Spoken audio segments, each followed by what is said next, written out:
Hello everybody and welcome back to Rachel's Enchanting Cakes. Now this one is something I've been wanting to do for an awful long time. Again, it's just been down to time. I'm going to show you very simply how to make very stunning edible bubbles for your cake.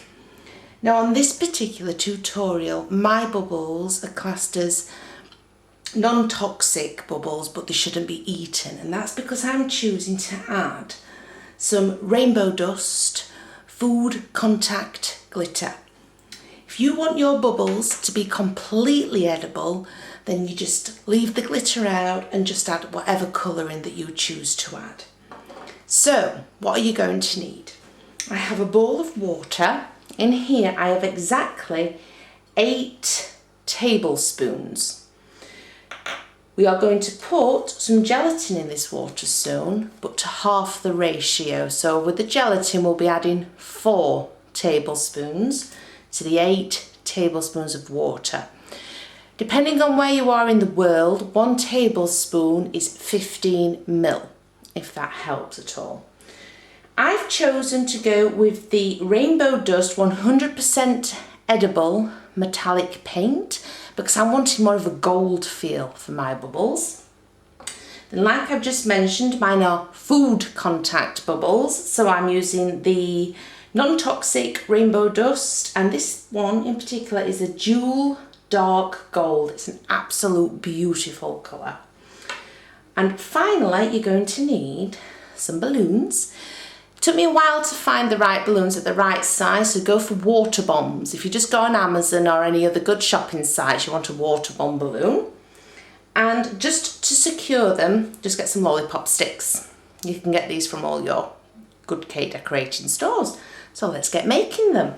Okay then, so the first thing we need to do is secure our little balloon. So you get your lollipop stick.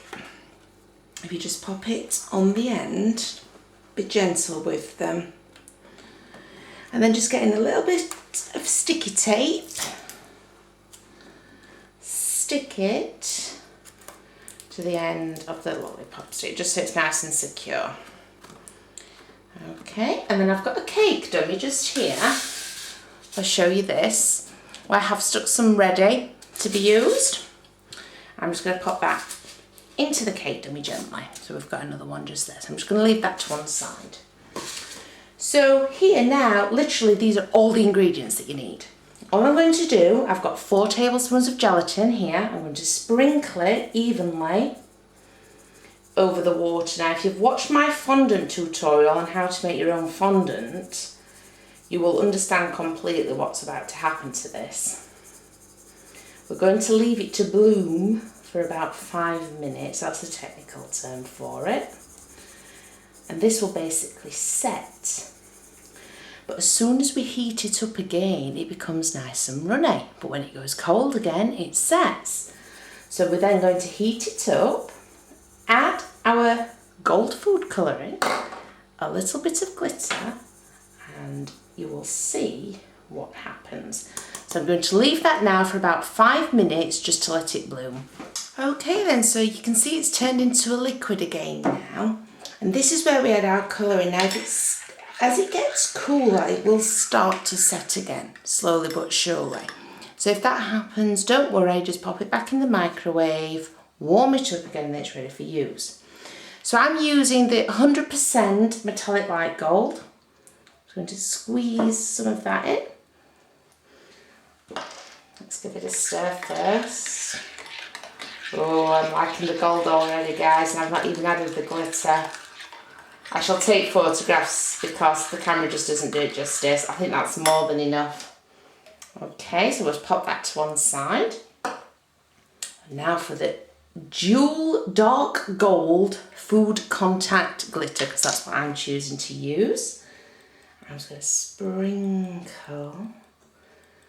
Oh yeah, that's more like it. Do you know if you're actually making a Christmas tree cake for Christmas time, how amazing would it be if you did this with baubles? Can you imagine it? All different coloured baubles in gold and green and blues and reds, but with the food contact glitter. Just explain to your customers that it's food contact glitter. As long as it comes off the cake or off the cake drum, you can make the most of it. I love using these glitters. I only ever use them though on things that can be taken off the cake. Can you see the shimmer in that? That is gorgeous, oh my God. You know when you decide to do a tutorial, but they always turn out so much better than you think? I just got a little bit more. I love my glitter. There we go. Okay. So we'll move those to one side. And now we want to be making some balloons. So I'm going to bring my little balloon stash, as you can see, that I have here. I'm just going to take one balloon and then you just simply coat it. It's as simple as that. Now these will need more than one coat, it's obvious. So you take it out. So only add a small amount of gelatin on that and you just place it there to drip. And then you just keep on coating the balloons. So I think I'm going to use my spoon. It seems to make it so much easier. There we go. It's just because of the air in the balloon, they tend to just want to float on the top, even though you're trying to push them underneath. But these will start to set. I've missed some just there. And as they set, that is when, even though I'm making an awful mess on my work surface, that is when we'll see the true results. So you just have to be patient. Do them, let them set for a little while. Again, once it starts to cool, you know it's completely set.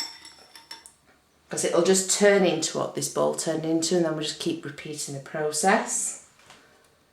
And I'm going to do these and then show you the finished results. Okay everybody, so 48 hours later, I've left this for 2 days.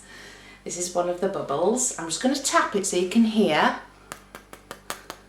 Look how hard they go. And you'll know that they're ready. I'm going to get this as close to the camera as I can, because the balloon will naturally start to come away from the sides. You'll notice I've left a rim at the bottom. That's just so I can get the balloon out easily. And the best way to do this, if you just get some scissors first and just cut off your cocktails, they can obviously, look at that, the balloon just goes away and it'll start to come away naturally. Now you have to be patient with this because you don't want to break the actual bubble. There's just a little bit left on the inside. The longer you leave the balloon, the easier it will be to get out. I've just got a tiny, tiny pinch. There we go. Can you see that, how I'm just pinching away the last little bit? If I'd have been a little more gentle with that, I don't know if you can see what I'm doing here, then this would have come away instantly, but you see how it is coming away from the sides? We're going to hold it there and let it come away naturally. That's with me being impatient, and look at that. No balloon inside whatsoever, but you have an absolutely stunning metallic gold bauble. Now bear in mind, I did make mine food contact non-edible baubles. So if you want yours to be completely edible, then do not add the food contact glitter. Also, something that I have learned whilst doing this, the more food colouring you use, the longer it's going to take to set. Now I used quite a lot of that gold metallic, but this proves, and there's nothing inside, look, that it does work.